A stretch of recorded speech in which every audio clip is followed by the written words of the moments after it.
रात के 2 बजे थे। थाने के बाहर एक लड़का जमीन पर बैठा था। उसके चेहरे पर धूल लगी थी, आंख में आंसू थे और हाथ कांप रहे थे। कुछ घंटे पहले तक वो अपने प्यार के साथ नई जिंदगी का सपने देख रहा था, लेकिन अब वही लड़की पुलिस के सामने खड़ी होकर कह रही थी, सर, इस लड़के ने मुझे बहला फुसलाकर यहाँ लाया है। मैं इसके साथ अपनी मर्जी से नहीं आई। ये सुनते ही लड़के की दुनिया उजड़ गई। उस लड़के का नाम था राहुल और लड़की का नाम था सरिता। राहुल को लगता था कि सरिता ही उसके ड्रीम गर्ल है। उसे क्या पता था कि जिस इंसान के लिए वो अपने माता पिता तक को छोड़ देगा, वही इंसान एक दिन उसे पहचानने से भी इनकार कर देगा।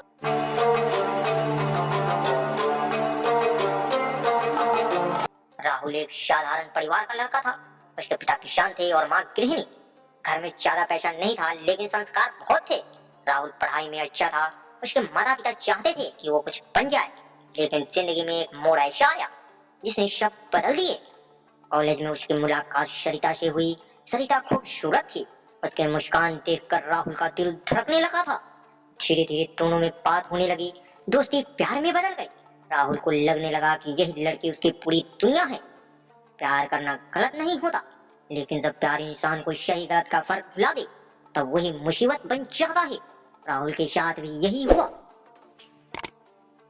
वो सरिता पर जरूरत से ज्यादा भरोसा करने लगा। उसकी हर बात को सच मानने लगा। माँ कहती, बेटा, जिंदगी में किसी पर इतना भरोसा मत करना कि खुद को भूल जाओ।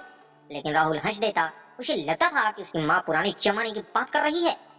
सरिता अक्सर राहुल से कहती, मैं तुम्हारे बिना नहीं जी सकती। अगर घर वाले नहीं माने तो हम तुम्हारे साथ भाग जाऊंगी। मैं जिंदगी भर तुम्हारा साथ दूंगी। इन बातों को सुनकर राहुल खुश हो जाता। उसे लगता था कि उसे सच्चा प्यार मिल गया है।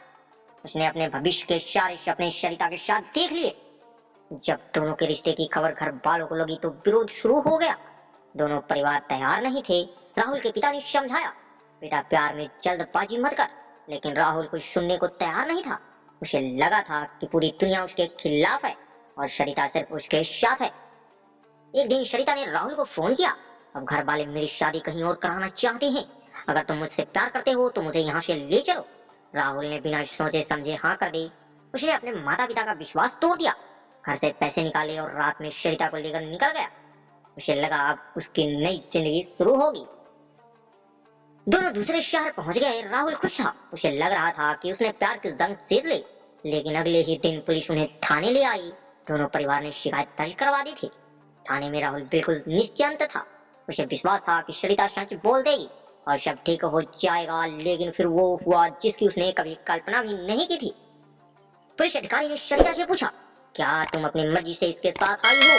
राहुल मुस्कुरा रहा था। उसे लगा सरिता तुरंत हाँ बोल देगी, लेकिन सरिता ने सर झुका लिया। कुछ सेकंड बाद उसने कहा, नहीं सर, ये मुझे बहला फुसला कर यहाँ लाया है। मैं इसके साथ नहीं आना चाहती थी।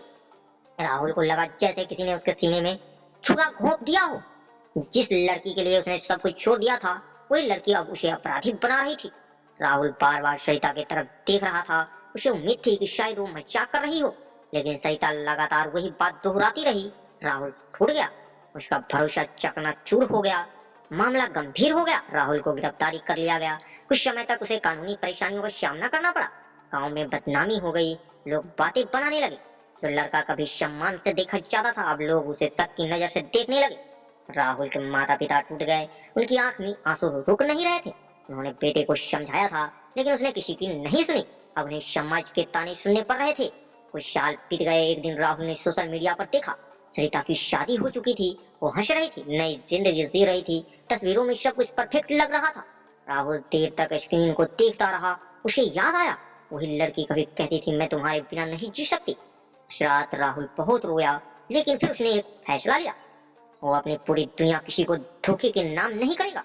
वो खुद को खत्म नहीं करेगा, वो खुद को बनाएगा। राहुल ने पढ़ाई फिर से शुरू की। अपने करियर पर ध्यान दिया। छोटे छोटे काम करने लगा। दिन में काम करता, रात में पढ़ता। लोग उसका मजाक उड़ाते, लेकिन अब उसे फर्क नहीं पड़ता था। धीरे धीरे राहुल समझ गया कि जिंदगी का सबसे बड़ा सहारा किसी और का वादा नहीं, बल्कि अपनी मेहनत होती है। उसने सीखा कि प्यार जरूरी है, लेकिन आत्मसम्मान उससे भी ज्यादा जरूरी है। विश्वास जरूरी है, लेकिन आंखें बंद करके भरोसा करना खतरनाक हो सकता है। कई साल की मेहनत के बाद राहुल एक सफल इंसान बन गया। उसे अपना व्यवसाय शुरू किया। लोग उसकी इज्जत करने लगे। जो लोग कभी हंसते थे, वही उसकी तारीफ करते थे। एक दिन अचानक बाजार में राहुल की मुलाकात सरिता से हुई। सरिता ने उसे देखा, राहुल को भी पहचान लिया। कुछ पल दोनों चुप रहे, लेकिन राहुल के चेहरे पर अब कोई गुस्सा नहीं था, कोई शिकायत नहीं थी। सरिता ने पूछा, कैसे हो? राहुल मुस्कुराया और बोला, बहुत अच्छा हूँ, क्योंकि अब मेरी खुशी और के साथ रहने पर नहीं, खुद के पैरों पर खड़े रहने पर निर्भर करती है।